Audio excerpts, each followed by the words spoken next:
કાયમ કહું છું ને કાયમ કહેતી રહીશ કે દિયાબત્તી કરો ને તો મિનિમમ ઓછું 10 મિનિટ એની આગળ બેસજો.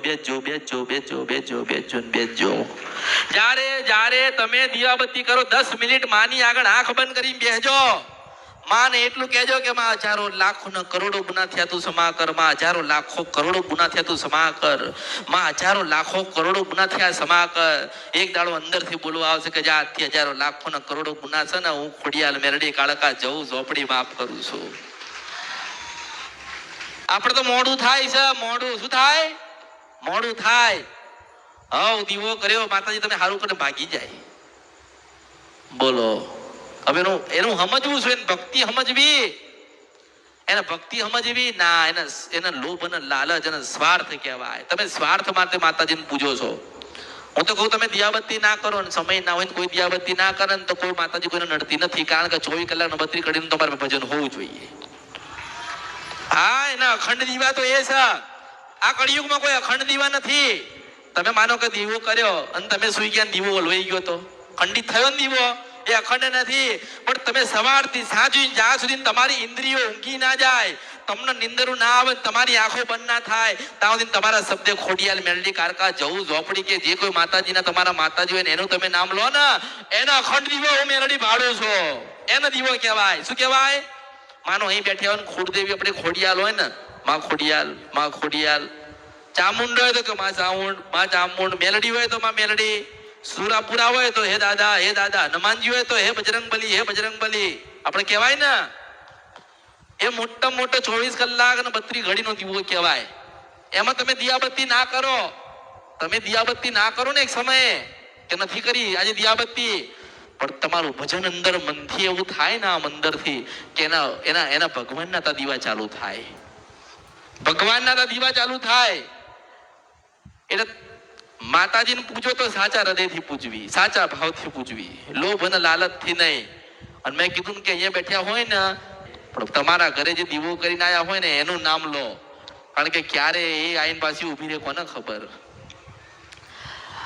નાનું બાળક હોય ને તો જીદ કરે ને, મારે લેવું. બોલો તમે ખૂબ દાડો તેને અપાયું છે, તમે અપાયું છે ને. કદાચ તમારો દીકરો 25 કે 30 વર્ષનો થઈ જાય ને અને મા ને બાપની પાસે જીદ કરે ને તો મા ને બાપ એની જીદ પૂરી કરે છે ને. તો તમે કદાચ 100 વર્ષના થઈ જાવ ને તમે જીદ કરો ને કે મા તું બોલ, જાગ ને જગાડ, જરૂરથી તમારી ઈચ્છા પૂરી થશે. જીદ કરવી પડે. ના માં તું જાલ, તારા જાલવાનું, અને તારી પાસે માંગીશ, તું હાલ તારી પાસે માંગુ છું તારા જાલવાનું છે. ના માર જોઈએ, માર તાર દર્શન જોઈએ. એટલે પાછી રાજપરાની ખોડિયા લાઈન ઉભી રહે. કળિયુગમાં એવા માણસો નથી રહ્યા. આવતા હશે અહીંયા હજારો માણસો, અહીંયા આવતા હશે લાખો માણસો મારા દર્શન કરીને ગયા. કોઈના હૃદયમાં ભાવ નથી. કોઈને એવું થયું નહીં કે આપણી માને આવી બોલતી કરીએ, આપણી માની જોડે વાત કરીએ, આપણી માં આપણને કઈ કે ના કે, એવી આશા કોઈને નથી. કારણ કે ભક્તિનો માર્ગ બહુ અઘરો. ભક્તિ બતાવીએ તો માતાજી થતી નથી. હા, પૈસા આવે તો થઈ જાય, પૈસા હચવાય, માતાજી નહીં હચવાતા.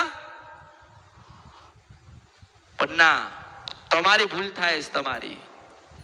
હું તો દરેકનો માર્ગ બતાડું છું, દરેકના ભગવાનના માતાજીના માર્ગ બધા જ બતાડું છું. સુખ અને દુઃખ તમારા હાથમાં, તમારે શું કરવું. અહીંથી ઘણા જણા માતાજીના સમાધાન લઈને ગયા, માતાજીના દીવા કર્યા, પણ ભાવથી દીવા ના કર્યા હોય એટલે કામ થાય? આ તો કે હવે ત્યાં ગયા તા બતાવ્યું તું એટલે કે અમે દીવો કરીએ છીએ. તો પૈસા માટે દીવો કરો છો? ના, માં ખબર નથી ને આટલા વર્ષો પછી તારા દીવા કર્યા, તું રાજી રહેજે. માતાને લાગે ને તો દીકરો દેજે, માતાને લાગે ને તો સારું જીવન આલજે, માતાને લાગે તો સુખી કરજે. આપણે માના ઉપર બધું ઢોળી દેવું પડે. કોના ઉપર ઢોળી દેવું પડે? માના ઉપર ઢોળી દેવું પડે અને માના ઉપર જીવી લેવું પડે. જો ભગવાને તમને ધરતી ઉપર મોકલ્યા હોય ને આ દેશમાં તમે રહેતા હોય તો તમે ભાગ્યશાળી છો. તમને ખોડિયાલ મળી છે, મેલડી મળી છે, કાળકા મળી છે, જવું મળી છે, ઝોપડી મળી છે, કોઈને શિકોતર મળી છે. દરેકને કંઈક ને કંઈક માં મળી છે ને. એટલે ભજન કરી લો, ભક્તિ કરી લો ને માન કંઈક રાજી કરી લો. મારે તો એટલું તમને દરેકને કહેવાનું થાય કે દુનિયામાં કઈ કરો કે ના કરો, તમારી માને રાજી રાખી લેજો. તમારા દીકરા દીકરીઓને જે કઈ આપવું હોય આપી દેજો, પણ કુળદેવીનો દીવો કેવી રીતે થાય ને બતાવ્યા વગર ભગવાનના ઘેર ના જતા રહેતા. કારણ કે કળિયુગ છે કોઈનો. કારણ તમે નહીં હોય ને તમારા દીકરાને ખબર નહીં હોય કે આપણી માં કઈ હતી, આપણા કયા ગોખલામાં કયા દીવા થતા હતા, જે આમાં ભૂલા પડી ગયા ને તો પછી અવતાર ખોટમાં જશે. હું મેળડીશું કળિયુગમાં. પણ બતાવજો કે આપણા વડીલો અહીંયા ખોડિયાલને બેહાડીને ગયા હતા, આપણા વડીલોએ મોમાઈને બેહાડીને ગયા હતા, આપણા વડીલોએ કાળકાને બેહાડીને ગયા હતા. એવું બતાડજો. તમને એમ કહું છું, હું મળું કે ના મળું, મારું આ કળિયુગમાં કોઈ નક્કી. પણ જ્યાં સુધી બેઠીશું, જ્યાં સુધી બોલું, ત્યાં સુધી તમે તમારી માના રૂડા દીવા મારી પાસેથી લઈ લો. અને હું તો તમને શું માં હાલવાની, તમારા ઘરે બેઠી છે. પણ મેં તો એક સીડી બનાવી છે ને એક માર્ગ બનાવ્યો છે, સ્વર્ગનો રસ્તો ખોલ્યો છે 12 થી 4 નો. કરો એમ કહું છું, કરો કરો. એક વખત જો 12 થી 4 નો નશો જેને થઈ ગયો ને, એ રાહ જોતો કે ક્યારે 12 વાગે પાછી પલાઠી વાળીને બેહું, માનું ભજન કરું. અને બધાને અનુભવ થશે. થોડા થોડા દિવસ જવા દો. કોક દાડો હું દેખાવું, કોક દાડો ખોડિયાલ દેખાય, કોક દાડો ચામુંડ દેખાય, કોક દાડો મેલડી દેખાય. થાય આંખ બંધ કરો ને ભજનમાં ખોઈ જાવ ને, જે ખોઈ જાય ને ભજન અને ભક્તિ જે ખોઈ જાય ને એને હું મેલડી મળું છું. કે માતાજી કોઈ દુઃખ નથી ને કોઈ સુખ નથી, કોઈ દિવસ નથી ને કોઈ રાત નથી, કોઈ રંગ નથી ને કોઈ રૂપ નથી. બસ માં છે. માં શું છે? માં એટલે માંથી મોટું કોઈ નહીં. એટલે કોઈ પૂછવા આવ્યું હોય કે કોઈ દર્શન કરવા આવ્યું હોય, એટલું યાદ રાખજો કે દુનિયામાં બધે જોવડાવજો. અહીં વારા ના આવતા હોય તો બીજે જજો, ત્રીજે જજો, ચોથે જજો, પાંચમે જજો, છઠ્ઠે જજો. દિગંબરોને મળજો, મોટી ગાદી વાળાને મળજો, મોટા મંદિર વાળાને મળજો. પણ બધેથી હારી જાવ ને એટલે એક માળા લઈને તમારી માના પલાઠી વળીને આગળ બેસી જજો. કોઈની પાસે જોવડાવું નથી, કોઈની પાસે પૂછાવું નથી. બસ 12 થી 4 નું ભજન કરવું છે. 1 વર્ષ ભજન કરીજો. જો તમારો ગયેલો સમય કે તમારી ગયેલી વેળા તમારી કુળદેવી ના બદલે તો આ અવતારમાં મારો ખોટ પડી હશે. હું મેરડી છું. બસ મારે તો એટલું કરવું છે કે ઘરે ઘરે એક ભક્ત આલવો, ભજન કરવા વાળો. એક દીકરા દીકરીઓને વહુ એવી રૂઢી કરીને આલવી છે કે માં એમ કે કેટલી બધી મારી ભક્તિ કરે છે, કેટલા મારા કીધે રહી છે. તો તમે કોઈ દાડો દુઃખી ના થાવ. દુઃખી ના થાય તો માણસ જોડાવા જાય? માણસને દુઃખ ના હોય તો જોડાવા જાય? બેઠ્યો હોય અહીંયા કઈક ને કઈક કેવી ને કેવી નાની કે મોટી દરેક ને દુઃખ ના. પણ એવી રીતે તમારું જીવન કેવી રીતે તમે પાર પાડશો? તમારું જીવન પાર પડશે? હા, માતાજી છૂટાછેડા થઈ ગયા તો હું કઈક રૂડું ગોતીને લઈને આવું તને આપું, તું અપનાવી લેજે. પણ થોડુંક વાર લાગે, થોડી પ્રતીક્ષા કરવી પડે. અને કઈક નવા ઘરે જાઓ તો ત્યાં 20% દુઃખ ભોગવવું પડે કે નહીં? આપણે 5 આંગળીઓ સરખી, તમારા વિચારે સરખા, મન સરખા. તો હું ગોતવા જાઉં ને હું ગોતીને તમને કઈક આપું જે તમારું મન ઠરે. તમારું મન ઠરે એટલે તમારે માનવાનું કે મેરડીએ ગોતીને આલ્યું.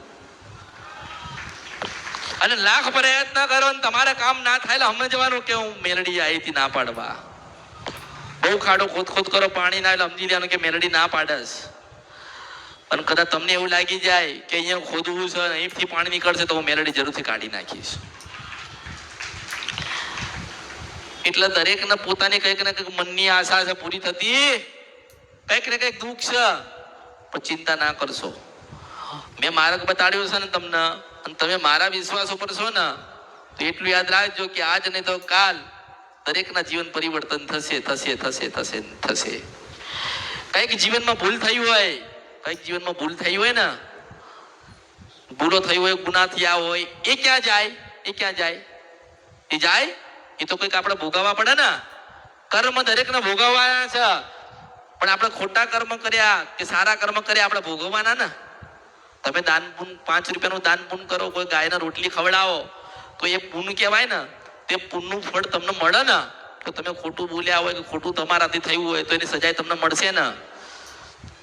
પણ કદાચ તમે માર્ગ કીધે ચાલ્યા હોય ને, મેં તમને માર્ગ બતાડ્યો અને માર્ગે તમે જતા હોય, તમે ભૂલા ના પડો ને તમારાથી કોઈ ભૂલ ના થાય તો તમે કોઈ દાડો દુઃખી થાવ નહીં નહીં નહીં.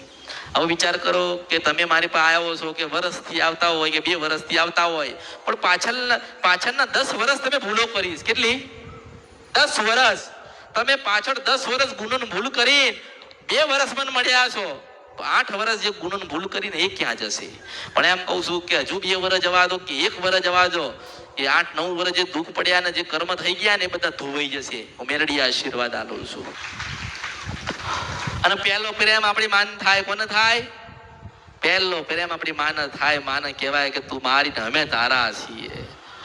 એ બોલતી હોય કે ના બોલતી હોય, દેખાતી હોય કે ના દેખાતી હોય, દર્શન દેતી હોય કે ના દેતી હોય, પણ એમ કહું છું કે આપણે માને એમ કહીએ કે તમે મારા ને હું તમારી છો. પછી એ બેઠી બેઠી એના હોનાના ઝૂલામ ઝૂલતી ઝૂલતી આપણને જોતી હોય ને જોતી હોય ને જોતી હોય ને જોતી હોય ને જોતી હોય ને જોતી હોય હોય હોય ને હોય જ. માં એટલે પવન રૂપી દેવ ગમે તારે હોય. માનો તમે બેઠ્યા હોય ને તમારી જ પાસે તમારી માં ઉભી હોય, તમને દેખાતી નહીં, મને દેખાતી હોય, તમે માનો ગોતો. એટલે હું કહું છું કે હૃદયમાં ગોતો, કારણ કે જોડે ઉભી. આપણે દીવો કરીને આવતા રહ્યા ઘરે, તેવું સમજવાનું કે દીવામાં હમાઈ ગઈશ ના. આપણે જ્યાં જઈએ ત્યાં ખોટું બોલે ને તો આપણે માને થાય અરે રજુ ખોટું બોલ્યા. સાચું બોલીએ તો કે ના સાચું બોલાશે એટલે જોડે રહું છું. થાય કે ના થાય? અને જેટલી જેટલી તમે ભક્તિ કરો, જેટલા જેટલા તમે સત્યના માર્ગે જાઓ ને તમે સુખી થાવ. આ તો દુનિયામાં બધા લાયા છે કે મેલડી નડે છે. હું ક્યાં કોઈને નડું છું? હું તો મારા જ બતાડું છું. ભગવાન તો કૃષ્ણ ભગવાન એમ કહે છે, ભગવાન કૃષ્ણ ભગવદ્ ગીતામાં કે જે કર્મ કરશો ને એવી સજા મળશે. હું એમ કહું છું કે જે કુળદેવીની ભક્તિ કરશો ને એની સજા માફ થશે. હા, ભગવાન જે લખીને ગયા હોય આ ગાયા વગર વળી જવું કળિયુગ તો મારા અવતારમાં ખોટ પડી જાવ મેલડી છું. ભગવાનના વિધાતાએ જે લેખ લખ્યા હોય એને લખવા દીધા છે. લખ તું તારો સમય પૂરો થાય ને કળિયુગમાં હું ના ઉતરું સિદ્ધવન છપરા નદી ગંધર્પ્યા મેલડી તારા લખેલા ના વાંચી જવું તો મારું નામ કળિયુગમાં મેલડી થાય. હા, અને હું એવું કહું છું કે મેલડી જેને મળી ગઈ ને એને મન પૂછવું પડે વિધાતા ને કેવા લખું લેખ ને હું લખાવું ને એ લખાય મેલડી છું.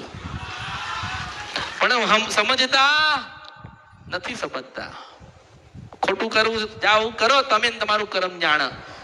પછી કે અમે તો 24 કલાક દીવા કરી ગયા છે તોય દુખી છીએ. ના, તમે દુખી નથી, તમે ઓર્યું છે. તમે માતાજીને ઓળખ્યા જ નથી તો, તમે માતાજીને સમજ્યા જ નથી તો, ભક્તિ જ નથી કરી તો. કોઈ દાડો બેઠ્યા છો માળા લઈને માતાજીની આગળ? ના, નથી. પછી શું થાય? ભક્તિનો પુનારત નથી. લોન મળતી નથી મળતી.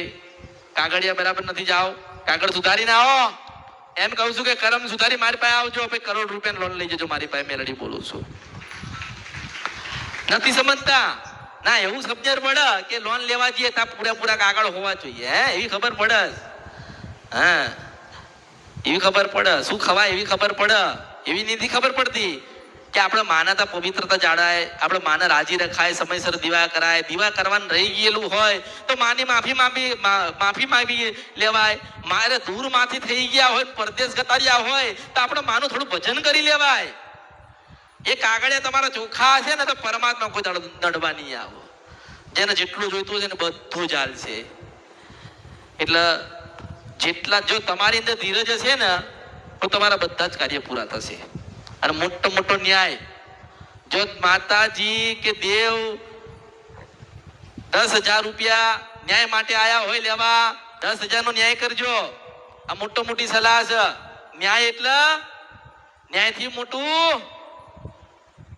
અને તમારી માને એવા લાડ લડાવો, એવી ભક્તિ કરો કે મજબૂર થઈ જાય તમને તમારું હાલવા માટે. થાય કે ના થાય? આ ભગવાન જેટલા બધા લેખ લખશે ને, હું એમ કહું છું કે કળિયુગનો મનુષ્યના મેઘ મારી શકશે ભક્તિના દ્વારા. આ જે લખ્યા હોય આપણે શંકર ભગવાનના માનતા હોય ને હૃદયથી માનતા હોય ને બધું ત્યાગી દીધું હોય ને મહાદેવ કર્યા હોય ને કુળદેવીની ભક્તિ કરી હોય, આપણા પેઢીમાં જે માતાજી એની ભક્તિ કરી હોય, તો હું તો એવું માનું છું કે ભગવાને વિધાતાને બનાવીને વિધાતાએ જે લેખ લખ્યા હોય જો આપણી ભક્તિ પ્રબળ હોય ને તો વિધાતાના લેખોમાં વેખ વાગે છે. હું મેલડી છું. અરે જે લખ્યા હોય એને મેં કીધું તો ખરી કે શંકર ભગવાને વિધાતાને બનાવી. કોને બનાવી? અને વિધાતા ચોપડો લઈને ફરસ લેખ લખ. મેં કીધું વાંધો નહીં, તારો સમય પૂરો થવા દે, મારો સમય આવવા દે. જેટલા લખ્યા છે વાંચીને ના સંભળાવું લોકોને તો મારું નામ મેલડી નહીં. તારે કે સારું. એટલું કહું છું કે તમારા લેખ બદલવા હોય ને તમારી માની ભક્તિ કરો. બધા જ લેખ બદલાઈએ છે ભગવાન એવું લખ્યું હોય કે કાલે મરવાનું છે તો નહીં મરો, કેમ કે એને બદલી કાઢ્યું. ભગવાન વિધાતાનું લખેલું બદલાવું હોય ને તો કુળદેવી બદલી કાઢે. ભગવાન બદલી નાખો, મહાદેવ બદલી શકે કે નહીં? તમારી ભક્તિ તો હોવી જોઈએ ને. તલવારની ધાર પર ચાલવું પડ ત્યાં તકલીફ છે. વાઘ તલવાર લોહી નીકળે છે, સહન થતું નથી, વેદના વેઠાતી નથી, તો ખોડિયાર મેલડી કાળકા સધી કે જવું કે ઝોપડી બોલતા નથી. નકર બેઠી જ છે, બોલે છે, સાંભળે છે, અને આપણે સાંભળવું મજબૂર છે. કઈક મજબૂરી હોય ને માતાજીની. આખી જિંદગી ખોટું બોલ્યા હોય ને હવે ચોખા દૂધ જેવા થઈને આયા છો તો થોડીક રાહ તો જોવી પડે ને. એમ થોડીક રાહ જો. બહુ ઉતાવળ કરશો, બહુ દુઃખ છે ને, બહુ દુઃખ તો પછી તમે બીજે જોવડાવો, બીજે પૂછો, બીજે ધોળો, બીજે ભાગો, બીજે કરો, વિધિ કરાવો, મંત્ર કરાવો, હવન કરાવો, જે કરાવવું એ તમે તમારે કરાય કરો. છેલ્લે હારી થાકી જાઓ ને, કદાચ મારી પાસે ના આવવું હોય તો ના આવશો, પણ 12 થી 4 નું ભજન ચાલુ. તમને અનુભવ થવો જોઈએ કે ક્યાં ભૂલા પડ્યા ને ક્યાં મોડું થયું. એટલે આમ તેમ સમય બગાડશો નહીં. શું કીધું? સમય ના બગાડશો. રાત્રે 1 કલાક મળે ને તો 1 કલાક ભજન કરો. સમય બગાડશો બધું જ મળશે, ગયેલો સમય પાછો મળશે નહીં મળે. એટલે તમે મોટું મન રાખો, તમે સુખી જ છો. તમે દુખી, કોઈ દુખી નથી, બધા સુખી છો, પણ તમે આનંદ નથી કરતા. રો રો રો રો રો રો જન્મ થયો, લગ્ન થયા, હાહરીએ ગયા, બહુ લાયા, ત્યાં સુધી રો રો રો રો રો રો. માતાજી મારું દુઃખ છે, માતાજી મારું દુઃખ છે, માતાજી મારું દુઃખ છે. એમ કહું છું કે બધું ભૂલી જાઉં, સુખ જ છું, મેળડી છું. પણ સમજતા નથી. ક્યારે માતાજી એમને સુખી કરતે? તમે સુખી જ છો. તમે આનંદ કરો. તમે માનો કે મારી પાસે આયા છો અને મારા સાનિધ્યમાં બેઠ્યા છો, મને સાંભળો, તમે સુખી છો. હું તો એવું ફાડું છું. એટલે એવું વિચારશો નહીં કે તમે દુઃખી છો. થોડો સમય જવા દો, તમે સુખી થઈ જશો. સુખ કોને કહેવાય? જો કરોડપતિ હોય ને, કરોડપતિ એ હાજે રોટલા માગસ, અને મંદિરની બહાર ભીખ માગતો હોય ને એ હાજે રોટલા માગસ. એ કરોડપતિ હીરા મોતી ખાતો હોય, માણેક ખાતો હોય, ના રોટલા જ ખાય. એને દાળ જોઈએ, રોટલા જોઈએ ને ભાત માગ ના, તો એ સારું જીવન જીવી એક છે. તમે કેમ નથી જીવી શકતા? આપણે ભેગું કરવું. શું કરવું છે?